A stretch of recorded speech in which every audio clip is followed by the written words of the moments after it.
Have you been aware of 411? Yes.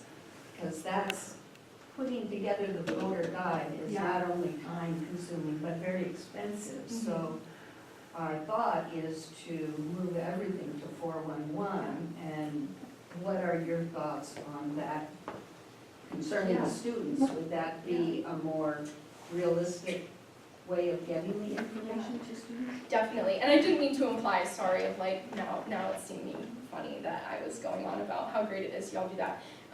But we shared 411's information also, actually, a link to their website. So I think anything we can do to make it where like they know exactly where to go for information is beneficial. So if they know like 411 is the spot to go every year, then that's great. It's just about communicating that consistently, but I don't think that would be an issue at all.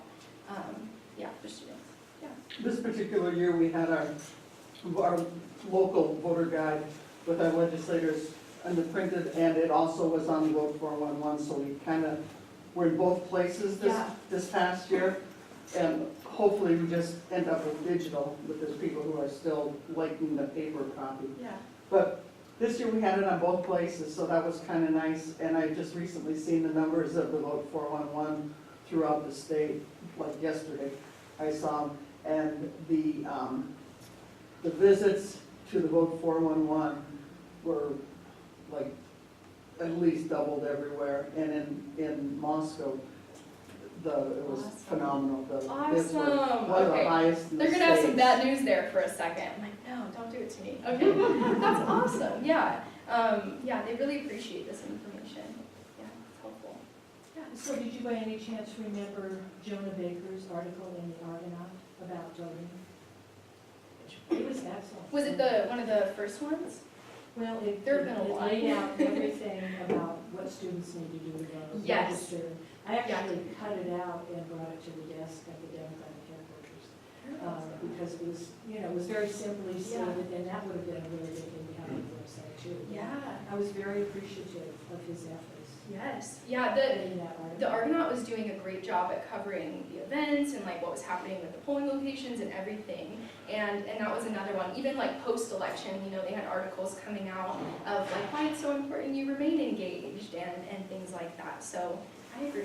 I'm also very grateful to them for that. So is there anything that can be done to get the Kibbe Dome as a voting place in the future? I live in that district, I've never voted there. Yeah, we've been having some conversations about this, and we're going to continue having conversations.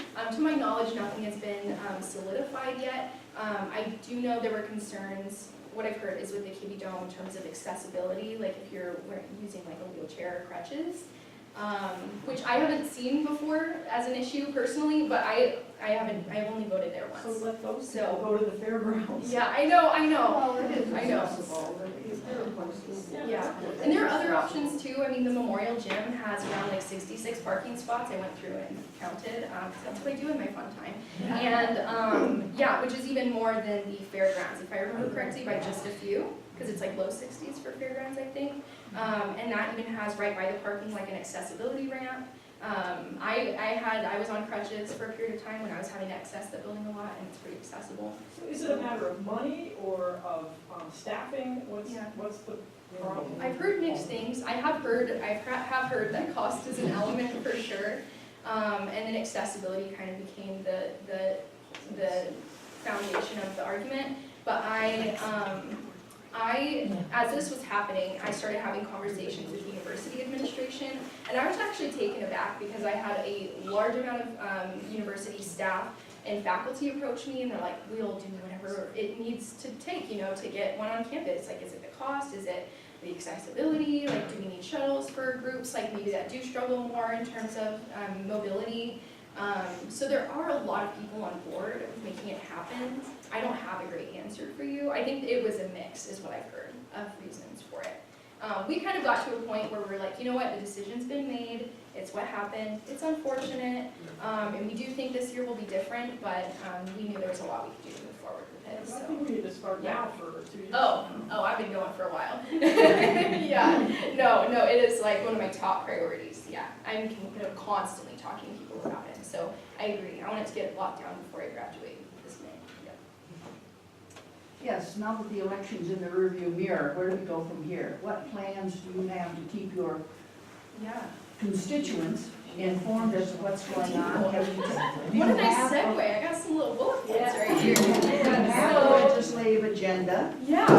And do you have plans to keep in touch with both our District Oh, 5, yeah. No one's getting rid of me. but also, because this is, I think, a place that we have missed, and by we, I mean the generic we, and that is to keep the because we have students from all over the state.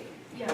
So of keeping them informed as what the issues are, to contact their representative from District 28 or 32 Yeah. or wherever it is. I mean, do you have plans starting January 1 to say, Yep, I have a lot of plans. So first, I'll go through these few little points. There are some specific things you asked about that aren't necessarily included in here, so I'll touch on those too. Does that work?